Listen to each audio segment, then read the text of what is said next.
Bonjour à toutes et tous. Bienvenue dans ce webinaire sur l'humidité dans les parois. On va vous présenter avec François Magaldi et Ecobat. Donc, je suis Agathe Widman, chargée de communication et plaidoyer pour le réseau Ecobat et l'organisme de formation Ecobat Développement. Donc, pour ceux qui ne connaissent pas, Ecobat, c'est un réseau de professionnels de l'éco-construction solidaire et nous sommes 450 adhérents en France, donc en Pays de la Loire, Centre-Val de Loire, Île-de-France, Bretagne, en Martinique, à La Réunion et en Normandie. Et aussi en Nouvelle-Aquitaine, quelques-uns qui arrivent. On est un réseau de professionnels dont l'objectif est de contribuer à l'essor de l'éco-construction solidaire. Et pour ça, ça passe par la mise en place, par exemple, là, comme là, de webinaires pour sensibiliser et amener à l'action des professionnels sur ce sujet, soutenir des particuliers qui souhaitent faire des travaux et être bien accompagnés par des professionnels du bâtiment. Et ça se concrétise avec des, euh, des groupements d'artisans sur tout le territoire qui apprennent à travailler ensemble, dont François fait partie et il pourra aussi vous en parler. Et là, je vais vous laisser la main avec François pour une demi-heure de Bonjour à présentation. tous, donc oui, je suis François Magaldi. Donc en fait, j'ai un bureau d'études thermiques. Ça fait une quinzaine d'années là que je pratique cette activité-là. Et depuis le début, je fais aussi beaucoup de formations qui étaient basées au début, bah, voilà, beaucoup sur la performance énergétique des bâtiments. Et puis plus ça va, plus c'est des sujets connexes. Et donc celui-ci en particulier sur l'humidité dans les parois. Alors pour la petite histoire, il y a 8 ans, j'avais mené une campagne d'audit énergétique chez un bailleur social. Sur 150 logements, là, on avait fait ça pour la rénovation énergétique. Et puis 2 ans après, le bailleur me recontacte en me demandant si je faisais des formations sur les pathologies du bâtiment. Le bailleur voulait avoir ces formations sur leur chargé de clientèle, les techniciens qu'ils avaient, pour en savoir un peu plus, pour pouvoir répondre à leurs locataires et puis engager les bonnes actions dans le bon ordre. Hein. Donc, hop. Parmi ces pathologies, ben, en fait, il y avait évidemment les histoires d'humidité dans les parois.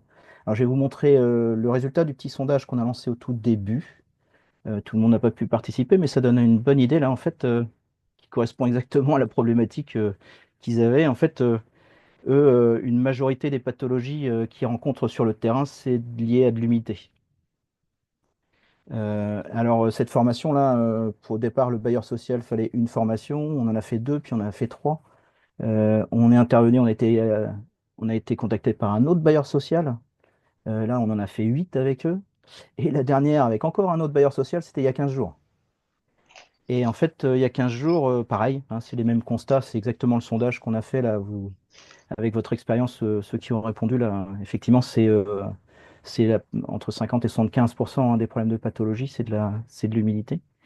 Et la question intéressante que j'ai eue là, il y a 15 jours chez ce bailleur, c'était faudra aussi que vous nous expliquiez pourquoi sur les bâtiments qui viennent d'être réhabilités ou sur les bâtiments neufs, on a de plus en plus de problèmes d'humidité. Ça les a interpellés très fort en disant, mais voilà, sur des bâtiments anciens, tout ça, on peut comprendre. Là, sur du neuf, là, vraiment, on tombe un peu de la chaise. Et effectivement, c'est une des problématiques là, qu'on a aujourd'hui sur cette thématique. On va en parler un petit peu plus profondément, mais on arrive en fait à des technicités de bâtiments qui sont importantes, hein, de plus en plus performants et donc qui supportent pas les petites erreurs en fait. Et ça se traduit immédiatement en termes de problèmes sur l'humidité en fait. Alors juste pour corroborer un peu le sondage qu'on a fait, mais sur une toute petite, un petit nombre de personnes, hein, mais ça c'est un rapport de 2023 de l'AQC. Il y a 60% des défauts qui constatent de pathologies là, qui sont liés à des problèmes d'étanchéité à l'eau.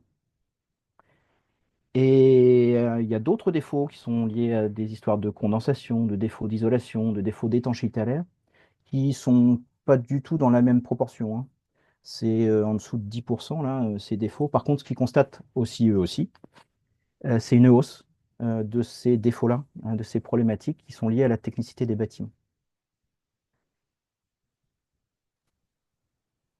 Tac. Alors, ces problématiques-là d'humidité dans les parois, c'est pas juste un problème esthétique. Vous avez quelques photos là, bon, c'est pas très joli, ça ok. Mais le problème, c'est que ça a aussi des impacts sur la santé. Donc en fait, là, c'est des chiffres là de.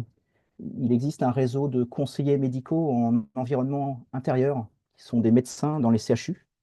Et donc, voilà, c'est tout un réseau en France, hein, qui font aussi, quand il y a des problématiques d'asthme, problèmes respiratoires, qui se déplacent dans les logements pour venir contrôler ce qui se passe, les moisissures, vérifier les ventilations, etc. Donc là, ces chiffres-là, c'est 4 millions de personnes asthmatiques en France, donc à risque quand on a des problématiques d'humidité et de moisissure notamment. Chez les enfants, il y a 80% des asthmes qui sont allergiques, hein, qui sont liés à de l'allergie. Et il y en a 30% de la population en France qui souffre de rhinite allergique. Donc, problématique de l'humidité dans les logements, c'est voilà, une question de santé publique, mais pas que. Cette humidité dans les parois, ça va jouer sur la performance aussi, si on a mis des isolants. Oui, c'est vrai que on a oublié de vous dire que Samuel Courget avec un empêchement personnel, hein, qui fait qu'il ne peut pas être présent. Donc, on s'excuse d'avance là. On pense bien à lui. Voilà. Donc, je vais être tout seul à assurer, mais vous allez voir, c'est basé sur ces présentations. On fait les formations ensemble tous les deux là. Voilà. Donc, je reviens juste problème de santé publique. Deuxième chose, c'est la performance des isolants. Quand on met un isolant et qu'il est trempé, parce qu'il y a de l'humidité dans la paroi, ben, un isolant mouillé, il est nettement moins performant qu'un isolant sec. Et puis, il va se dégrader. Il risque de se dégrader pour certains. Et enfin, il y a même un impact potentiel sur la structure du bâtiment. Donc, dès qu'on va être sur des charpents de bois, eh ben, évidemment, on a un risque de ossature bois, mais aussi sur du bâti ancien. Il y a certains bâtis qui sont sensibles à l'humidité et donc ça peut poser des soucis sur ces bâtis-là. Alors, donc voilà pourquoi il faut que globalement, toute la filière du bâtiment devienne de plus en plus compétente sur ce sujet d'humidité pour voilà, ce que je viens de vous raconter. Et c'est lié aussi au fait qu'on demande des bâtiments de plus en plus performants. À l'horizon 2050, théoriquement, on a pour objectif que tous les logements soient à un niveau de consommation de basse consommation en 2050, et donc ça va pousser à faire des bâtiments de plus en plus performants. Et on sait, comme je vous l'ai évoqué tout à l'heure, que ces bâtiments sont plus sensibles à l'humidité. En tout cas, il y a plus de risques. Il va falloir être très très vigilant. Alors, clac, les sources d'humidité. Là, on en a cinq, hein, sur ce petit schéma. Alors, il y en a certaines, on va ouvrir des portes ouvertes, mais c'est pas grave. On va les citer quand même. La pluie. Euh, donc ça, voilà, la pluie, le rejaillissement, hein, qui peut, si jamais l'enveloppe n'est pas suffisamment étanche à l'eau, pénétrer dans les parois et donc être source d'humidité. Deuxième source, les remontées par capillarité, les remontées capillaires, hein, qui là vont impacter les murs, mais aussi les planchers. Beaucoup moins évidemment tout ce qui est toiture, hein, cette eau. Alors là, on est en train de parler d'eau sous forme liquide pour l'instant, hein, c'est des gouttes d'eau. Même au niveau capillarité, c'est des gouttes d'eau qui vont aller vers la zone sèche, de la zone humide, pardon, vers la zone sèche.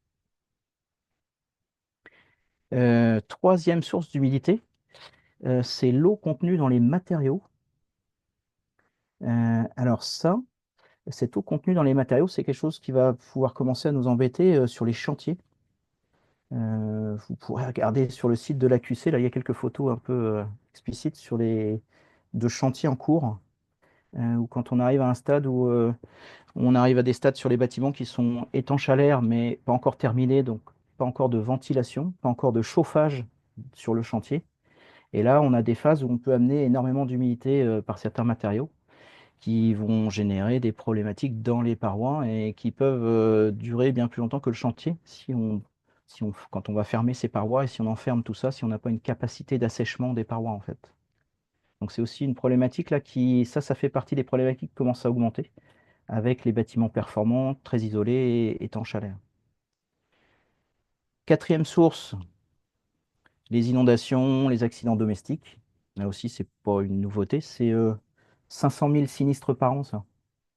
les problématiques là, d'accidents domestiques, les, les, les, les conduites d'eau qui sont percées ou voilà, ou l'inondation. Enfin, toutes les problématiques qui sont liées à la gestion de la vapeur d'eau dans le logement. Donc on va avancer hein, sur ces différentes causes, voir un petit peu comment on peut les diagnostiquer en tout cas, hein, quelles sont les méthodes, les outils qu'on peut mettre en place pour comprendre de quelle cause on parle, pour ensuite pouvoir faire des actions correctives ou en tout cas anticiper des problèmes qui pourraient y avoir suite aux travaux qu'on a prévus. Donc pour faire ça, hop, on va aller se projeter sur quelques cas. J'ai quelques photos à vous montrer. Alors, première photo. On a une majorité là sur l'infiltration et jaillissement. Hein, donc c'est plutôt infiltration, hein, je pense. Là, on est en plafond, donc ça ne peut pas être du rejaillissement. Donc là, ça va être un premier point sur les aspects de diagnostic. C'est dans notre fiche de diagnostic là qu'on va dérouler pour les problèmes d'humidité. Euh, Ce qu'on va faire, c'est bien noter où se situe le problème. Évidemment, on a des taches d'humidité, c'est en pied de mur ou c'est au plafond, bah, la cause potentielle n'est pas la même. Il y a 25% pour l'inondation accident domestique. Alors effectivement, là, on n'a pas beaucoup d'infos. Une photo, en général, ça ne suffit pas. Donc c'est pour ça qu'un diagnostic, hein, on ne va pas se suffire de questionner le maître d'ouvrage ou l'occupant. Là, ouais, envoyez-moi une photo, bah, il manque des choses. Et là, ce qui va nous faire la différence entre savoir si c'est une infiltration ou une inondation ou des accidents domestiques, c'est de faire le tour, de voir ce qu'il y a derrière la cloison, quoi. Si c'est un appartement, c'est aménagé au-dessus, bon, bah, très bien, il peut y avoir ces problèmes d'inondation. Si c'est un plafond et qui donne sur des combles perdus, c'est pas tout à fait la même interprétation. Donc, dans nos outils de diagnostic, hein, il y a une fiche et on va dérouler un peu tous ces questionnements, d'aller voir de l'autre côté, ou en tout cas d'en savoir plus sur ce qu'il y a de l'autre côté. Hein. Et puis, 14% sur la vapeur d'eau. Alors, ça peut être des histoires de vapeur d'eau. Ce qui nous indique là dans le diagnostic, là, qui fait pas trop penser à la vapeur d'eau, c'est un peu le type de tâche en fait. Ça fait vraiment une auréole et c'est pas très très noir en fait. On a un petit peu, on n'a pas des moisissures très très foncées là. Ça, a priori, ça s'est asséché et donc ce genre de tâche fait plutôt penser à de l'infiltration. Hein, donc c'est pareil dans la qualification, dans le diagnostic. Eh ben, on va aller regarder effectivement où ça se situe, qu'est-ce qu'il y a derrière la paroi où on a un souci, la composition de la paroi et la forme de la tâche, la couleur, essayer de qualifier un peu ça. Et là, évidemment, la photo, elle est super importante, elle est très très intéressante à avoir. Hein. Donc effectivement, le diagnostic, il va falloir aller plus loin que juste une photo. Hein. C'est pas possible de faire sans ça. Et là, avec ces éléments complémentaires, je pense qu'on aurait tous été un peu sur l'infiltration. Sur ce bâtiment, donc dans la vraie ville, hein, ça c'est suite à l'installation d'une chaudière. Donc, dans le diagnostic, c'est intéressant de savoir depuis quand ça s'est passé et quels sont les travaux qui ont été faits dans ces eaux-là. En fait, c'est au niveau de l'évacuation des fumées en toiture où il y a une fuite. Et donc, c'est une maison en comble perdu. Et voilà. Et donc, on a la fuite d'eau en toiture. Donc, dans notre fiche de diagnostic, ben, il va falloir aussi avoir ces infos-là. Hein. Depuis quand vous avez le problème? Quels sont les travaux qui ont été faits hein, dans les dernières années là, pour arriver à faire éventuellement un lien là-dessus. Hop, je vous montre un autre type d'infiltration. Alors là, c'est un peu plus. Là, on voit vraiment les grosses moisissures. Alors ça, c'est parce qu'en fait, ça s'est développé derrière les parements. En fait, c'était pas tout de suite apparent. Et là, il y a eu développement d'énormément de moisissures. Donc là-dessus, contrairement à la tâche de tout à l'heure, c'est un peu plus délicat d'être sûr que ce soit de l'infiltration comme ça, juste avec la photo. Hein. Alors ça, c'est une menuiserie, une fenêtre qui a été posée en rénovation sur le châssis ancien, avec un peu d'infiltration dedans. Donc là, on est bien hop, sur les aspects d'infiltration de l'eau extérieure, hein, de pluie. Alors, deuxième cas. Alors, effectivement, là, pareil, un caractéristique moisissure en pied de mur. Bon, pied de mur, ça nous fait penser. Alors maintenant, ce qui nous manque, c'est effectivement, est-ce qu'on est bien au rez-de-chaussée? Parce que ça peut changer la donne. On est effectivement dans un rez-de-chaussée. Donc toujours pareil, hein, caractériser où ça se situe, le type de logement, si on est à l'étage ou pas. Donc au rez-de-chaussée, ça fait penser plutôt à des remontées par capillarité du sol. Alors ça, si on était juste en fin de chantier, des choses comme ça, hein, ça explique aussi les personnes là, sur l'eau contenue dans les matériaux. Ça pourrait être ça si on est juste en fin de chantier, hein, éventuellement, mais là on est sur un bâtiment existant depuis quelques temps. Et puis alors la partie vapeur d'eau, on voit quand même qu'on a des traces là sur cette jonction là entre les deux types de murs, il y a une épaisseur différente. Et effectivement, ça c'est plus trop de remontée par capillarité, donc on a aussi sans doute des phénomènes de problématiques de vapeur d'eau et de mauvaise gestion de la vapeur d'eau, en fait. Voilà. Donc, pour permettre les outils, là, hormis la fiche de diagnostic dont je vous ai déjà parlé, hein, pour caractériser tout ça, on peut aller caractériser ça avec d'autres outils, comme par exemple des humidimètres. C'est un outil qui va venir mesurer l'humidité qu'il y a dans le mur. Donc ça peut nous permettre, au-delà des tâches de ce qu'on voit, d'aller détecter jusqu'à quelle hauteur on a un problème de capillarité. Sur certains bâtiments, sur du bâti ancien, il est tout à fait normal qu'on ait des remontées d'humidité par capillarité dans les murs en hiver. Ça fait partie du fonctionnement des bâtis anciens. Par contre, voilà, c'est au-delà d'une certaine hauteur, quand on est en train de dépasser les 50-60 cm, là, quand on commence à avoir des trucs à 1 mètre, etc., là, ça commence à être un peu anormal, hein. Donc cet humidimètre, il peut nous permettre de détecter voilà, à partir de quand ça devient un peu plus sec. Et donc, voilà, s'assurer que ça peut être normal ou pas. Et puis, l'autre type d'outil qu'on va pouvoir utiliser, c'est la caméra thermique aussi. Quand un matériau est humide, il transmet plus de chaleur. Donc en fait, dès que le matériau transmet plus de chaleur, au niveau thermique, quand on est en hiver, on va pouvoir voir des choses. Donc les humidimètres, en fait, euh, l'avantage de ceux qui sont à boule, là je vois la petite question sur le chat, bah voilà, c'est qu'on ne va pas endommager le matériau. Ça va un petit peu plus profondément dans le matériau, hein, je sais plus, c'est jusqu'à 1 centimètre. Après, ce sont des appareils qui peuvent être très très difficiles à interpréter, hein. Souvent, on va l'utiliser voilà, en comparatif en fait, hein. Là, on fait une mesure, c'est humide, on monte, c'est de moins en moins humide, et puis pouf, on va arriver à savoir, par contre, de là à interpréter sur chaque matériau quel est le taux d'humidité exact et savoir si c'est bon ou pas, ça va être plus délicat, hein. C'est vraiment par comparatif.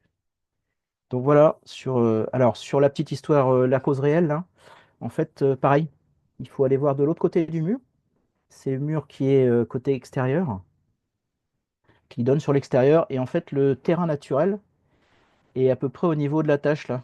Donc il est un peu plus haut que le sol du bâtiment.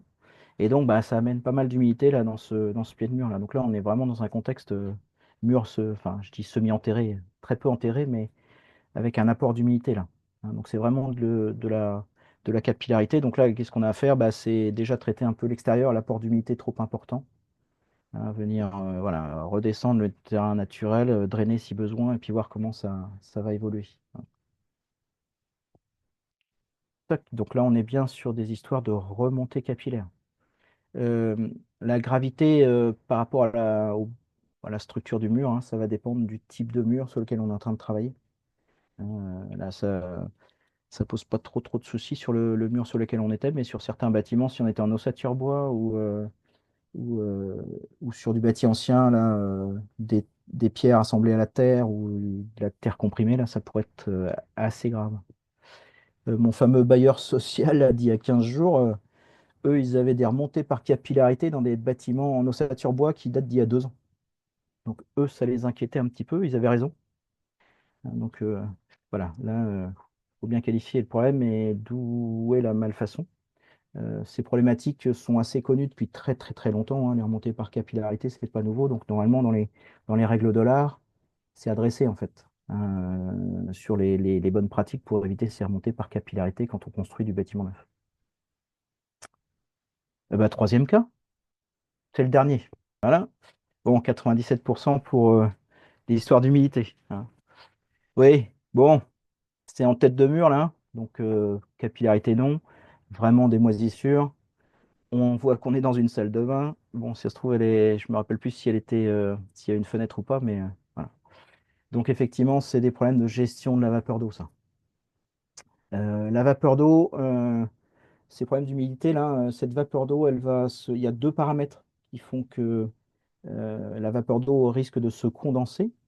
Premier paramètre, c'est le taux d'humidité relatif dans la pièce, hein, la quantité de vapeur d'eau qu'il y a dans l'air par rapport au maximum que peut contenir l'air. Deuxième source d'humidité, c'est bah, la température. Donc là, il peut y avoir dans ces pièces, bah, les salles de bain sont très à risque parce que quand on prend les douches, les bains, on augmente le taux d'humidité de manière très importante. Et donc dans ces pièces-là, dès qu'il va y avoir une zone un peu plus froide, soit parce que l'air chaud peut pas, hein, c'est un peu un renfoncement, l'air chaud peut pas aller dedans, soit parce qu'on a des ponts thermiques, des zones froides, hop, c'est là que principalement ça va condenser. Alors en plus là, donc c'est en comble perdu là-haut, au-dessus. Et allons faire une petite visite là-haut pour aller voir le système de ventilation simple flux. Donc les gaines ne sont pas isolées. On a un gros coude ici, là, qui vient aussi qui vient limiter le débit d'air aspiré dans la salle de bain. Donc déjà qu'on a une pièce à risque avec beaucoup d'humidité, si en plus là le système de ventilation ne fonctionne pas très bien ou aspire pas comme il faut, eh ben, on vient encore plus à risque, hein. Et d'autant plus si en plus on est sur un bâtiment assez plus récent avec de l'étanchéité à l'air, on est en train d'aller dans tous les mauvais choix là qui font que ça va condenser.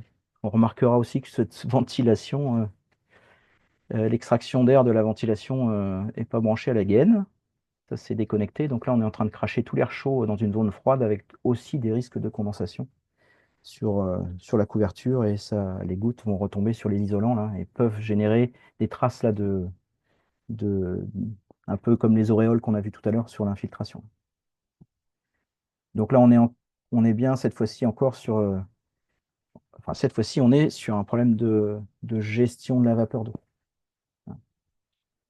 Alors il y a quelquefois ces phénomènes-là, il y a beaucoup de paramètres un petit peu plus hein, sur la vapeur d'eau.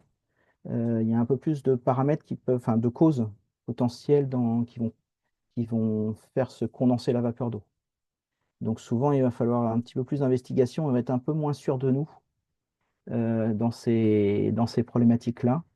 Bon, là, on a la ventilation, c'est sûr. Donc on peut, dans ce cas qu'on avait là, faire remettre en conformité la ventilation. Et puis quelquefois, ça suffit pas parce qu'on s'aperçoit que quand même, il y a des ponts thermiques, des choses comme ça. Donc là, on va pouvoir avancer de manière pas à pas dans une logique là pour aller du plus risqué vers le moins risqué, rajouter des travaux qui vont nous permettre à un moment donné d'arriver à l'équilibre qui fait que ça n'a plus ces problématiques-là. Donc en phase de diagnostic, bah, il y a le diagnostic des systèmes. Là, c'est le système de ventilation, évidemment. Toujours la même chose, on va essayer de voir de l'autre côté de la paroi ce qui se passe et être attentif à ces systèmes. Hein. Ça peut être des problématiques notamment liées à tout ce qui est ventilation. Donc là, pour faire ce diagnostic, on va pouvoir déployer des outils un peu plus technologiques. Alors, il y a de la très très haute technologie dont on a déjà parlé pour les diagnostics, c'est nos cinq sens. Quelquefois, dans des logements, on ouvre la porte d'entrée, on sent un petit peu et déjà on se dit, oula, il y a des problèmes d'humidité là.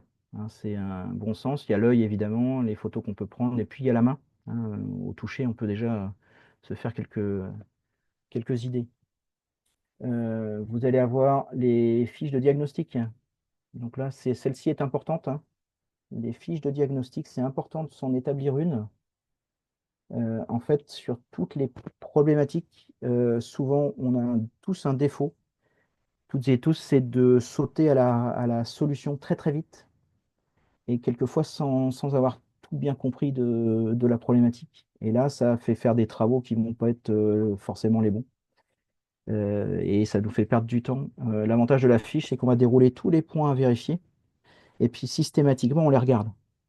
Et une fois qu'on a fait tout ça, on peut se dire, voilà, j'ai une vision assez globale et là, je vais pouvoir me faire une idée de la cause réelle des problèmes. Autre intérêt de la fiche de diagnostic, quand on est chez un particulier, on est en train de faire le diagnostic et il y a le particulier qui est à côté de nous, qui n'arrête pas de nous parler de ceci, de cela et de nous donner plein d'infos. Quelquefois, on peut vite se perdre. Donc, le fait d'avoir la fiche, pof, on revient sur ce qu'on n'a pas forcément pris le temps de vérifier pendant qu'il nous parlait. Voilà. Vous avez une petite photo là d'un humidimètre. Alors là, le millimètre que j'ai, cet humidimètre-là, il est à pointe et Derrière, il le fait aussi sans contact. Il y a une petite zone où on peut mettre sur les murs sans forcément mettre les pointes sur les matériaux. Je vous ai parlé de la caméra thermique. Dans les deux images là, que vous avez dans le bâtiment, à droite, l'image du milieu, là, vous voyez qu'il y a. Alors, est-ce que je peux vous le. Hop, tac, ça va marcher, ça. Là, mince. Hop, tac. Donc, ici, ici, on a des traces de moisissure. Pourquoi, d'où ça vient, etc. Ici, vous n'avez pas le relevé de température, mais la température la plus basse à cet endroit-là, c'est 7 degrés. Donc là, on est sous la température à laquelle la vapeur d'eau présente dans l'air se condense, et donc ça explique les problèmes d'humidité. Hein, donc on peut, avec la caméra thermique, étant donné qu'on a des relevés de mesure de température, euh, comprendre un peu mieux ce qui se passe. Sur les autres outils qu'on peut mettre en œuvre, c'est venir mesurer l'étanchéité à l'air du bâtiment. Là, on met en dépression le bâtiment. La fumée que vous voyez, là, la petite photo, il y a une fenêtre juste à côté, là. En fait, c'est des fuites d'air, en fait. Donc, on a mis de la fumée à l'extérieur, la fumée est rentrée. Bah, ça, en hiver, c'est de l'air froid qui rentre à l'intérieur. Dès qu'on a un conflit chaud-froid, pouf, ça peut être source d'humidité. Alors, soit visible sur les parements intérieurs, soit dans les parois, hein. Cet air chaud qui va rencontrer à un moment donné de l'air froid va se condenser, ça peut être à l'intérieur des parois. Et donc expliquer certaines pathologies d'humidité dans les parois. Ici, on est sur le débitmètre et la jauge de pression, c'est pour mesurer le fonctionnement de la ventilation. Ça va nous permettre de vraiment être sûr de combien ça aspire. On a des textes de loi qui nous donnent les débits réglementaires dans les différents types de bâtiments, hein. Donc là, ça va nous permettre de qualifier ça et puis d'être sûr que ça aspire ou pas comme il faut, hein. Même si au niveau visuel, on voit pas, on détecte pas de défaut vis-à-vis de l'installation quand c'est visible, ça peut nous détecter et nous qualifier ça. Des hygromètres, thermomètres qui permettent de te donner, ben voilà, là, on a 56% d'humidité, il fait 21 degrés 4 et il nous vous annonce la température à laquelle l'air va condenser, la vapeur d'eau va condenser, 12 degrés 2. Et donc, à la caméra thermique, ben, on sait que dans ces conditions-là, dès qu'on voit des points qui sont en dessous de 12 degrés, on a des risques de condensation. Et enfin, quelquefois, les problématiques peuvent ne pas être liées au bâti, mais au comportement des personnes à l'intérieur. Si on a des pratiques là qui créent énormément de vapeur d'eau, ça peut expliquer certains problèmes de condensation quand la ventilation fonctionne bien, qu'il n'y a pas de pont thermique important, etc. Donc là, on peut aussi enregistrer dans les logements sur plusieurs mois voilà, les évolutions de température et de taux d'humidité pour essayer d'en comprendre un peu plus, hein, de savoir si c'est normal ou pas. Là, ici, on voit le pic dans la salle de bain. En fait, ça, c'est tout à fait normal. C'est quand on prend une douche, hein. Et donc, bah voilà, là, on détecte, on peut arriver à trouver les horaires auxquels les gens prennent les douches, hein, mais c'est normal. Ce qui serait pas normal, c'est que ce taux d'humidité ne baisse pas, en fait, dans le temps. Donc ça va nous permettre d'interpréter tout ça et puis d'en savoir un peu plus pour aller quantifier tout ça. Alors, les préconisations. Alors, pour tout ce qui est pluie, remontée capillaire, l'eau dans les matériaux, les inondations, accidents domestiques, on va avoir une stratégie commune, hein. C'est limiter l'humidification et faciliter l'assèchement au cas où il y a une problématique, hein. Sur ces problématiques-là, voilà, ça fait des siècles qu'on essaye de protéger l'intérieur des bâtiments de la pluie. Pour les remontées capillaires, c'est pas nouveau non plus. Donc voilà, on a dans le bâtiment tout ce qu'il faut, on s'est inscrit dans les règles de l'art, et ça pose pas de souci. Il va falloir penser quand on fait la réhabilitation, même si c'est que de l'isolation, de bien remettre à neuf les réseaux et l'étanchéité extérieure. Et pour la phase chantier, voilà, si on fait de la haute performance, on sait qu'il va falloir faire attention à ces phases de séchage et prévoir soit des ventilations de chantier, soit des déshumidificateurs, hein. Ça, c'est assez bien inscrit dans les règles de l'art. J'ai un petit point quand même spécifique sur les règles de l'art concernant le bâti ancien. Les règles de l'art, c'est basé sur les compétences et le savoir-faire de l'homme ou la femme de l'art. Les DTU sur la maçonnerie de petits éléments, ça ne s'applique pas sur du bâti qui est en pisé ou en bauge ou en tuffeau comme on a autour d'Angers là. Donc là, c'est les règles de l'art, hein, c'est les compétences et le savoir-faire de l'homme de l'art qui va savoir intervenir sur ce bâti-là. Et pour éviter les problématiques avec les quatre sources d'humidité là. Là où il va falloir se méfier sur ces bâtis anciens, surtout sur les bâtiments, les murs qui sont fragiles vis-à-vis de l'humidité, c'est toutes les personnes qui vont intervenir sur ces murs sans être des hommes de l'art. Le maçon qui travaille depuis 20 ans sur le bâti local ancien, il connaît tout ça, comment on fait pour éviter les remontées capillaires, ce qu'avaient choisi les anciens pour faire ça à cette époque-là, et puis il va travailler de la même manière. Quelqu'un qui vient faire un plaquiste qui fait l'isolation de murs dans du neuf, qui intervient sur ces bâtis-là, qui fait pareil, ah, c'est là où on peut avoir des problématiques. Hein. Donc attention à ça avec les bâtis anciens. Pour la vapeur d'eau, ça, ce sont des problématiques qui sont plus nouvelles, plus récentes, et donc sur lesquelles tout ce qui est règles de l'art sont moins précises, et en tout cas on a moins d'historique. Hein. Donc il va falloir, là c'est là où on a tous besoin vraiment de progresser ensemble sur ces sujets, à titre collectif sur les chantiers. Alors, on cherche à faire des bâtiments de plus en plus confortables, consomment le moins d'énergie possible pour des raisons environnementales et économiques et énergétiques. Euh, pour atteindre un confort thermique, il va falloir travailler sur la température de l'air, la température des parois, le taux d'humidité et les courants d'air. Moins il y a de courants d'air, plus c'est confortable. Et par contre, tout ça, ces quatre critères, ces quatre paramètres, en fait, ils jouent un rôle dans les risques de condensation. Il y a des histoires de température, j'en ai parlé, de renouvellement d'air, de taux d'humidité. Et donc, dès qu'on va essayer de beaucoup mieux gérer ça sur le bâtiment pour en faire un bâtiment performant et très confortable, bah, plus on a de risques sur la condensation.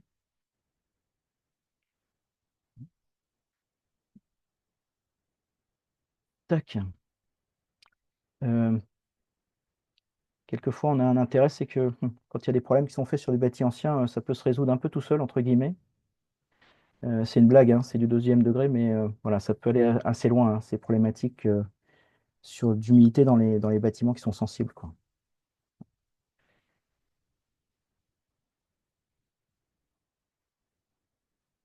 Donc, alors, je vais prendre les quelques questions là tout à l'heure. Euh, Là, la formation qu'on organise avec Ecobat, là, c'est bien partir de la base du sujet, hein, l'humidité dans les parois, comprendre comment marchent les murs anciens, justement, et puis pouvoir interpréter sur certains cas de moulins, par exemple, qui sont très exposés, hein, c'est de détailler un petit peu, à partir du moment où on a les bases, commencer à aller dans le détail de parois particulières ou de bâtiments un peu particuliers. Parler du diagnostic et la conception des parois, euh, adapter une logique dans ses préconisations pour s'éloigner des situations à risque. C'est bien être clair sur la hiérarchisation des préconisations pour s'éloigner des risques. On fait une mise en pratique, là vous voyez des photos en bas, là, où on a été voir, on va voir des maisons, on utilise une fiche de diagnostic. On vient également, alors là, tac, vous avez retrouvé les outils de diagnostic, hein, la caméra thermique, l'enregistreur, le mesureur de débit, etc. Ça nous permet voilà, de mettre en musique un peu ce qu'on a vu en théorie, et puis de s'appliquer une logique de conception de parois. Et enfin, grâce à tous les documents là, de référence de Samuel, hein, de vous permettre de devenir autonome et d'extrapoler là, sur différentes situations.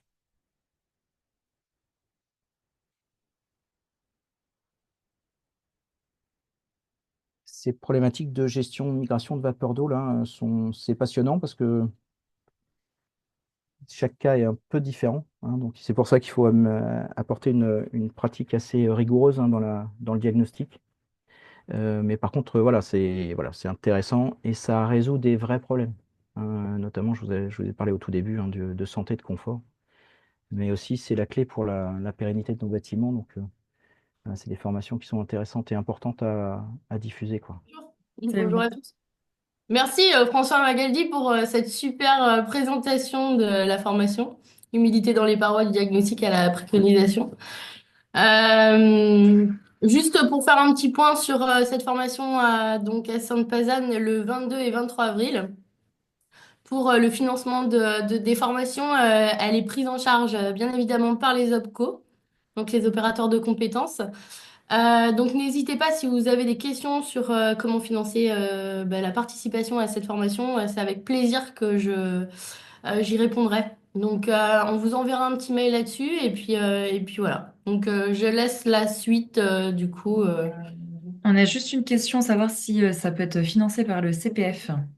Alors non, c'est pas financier. Les formations d'Ecobat de développement ne sont pas finançables par le CPF.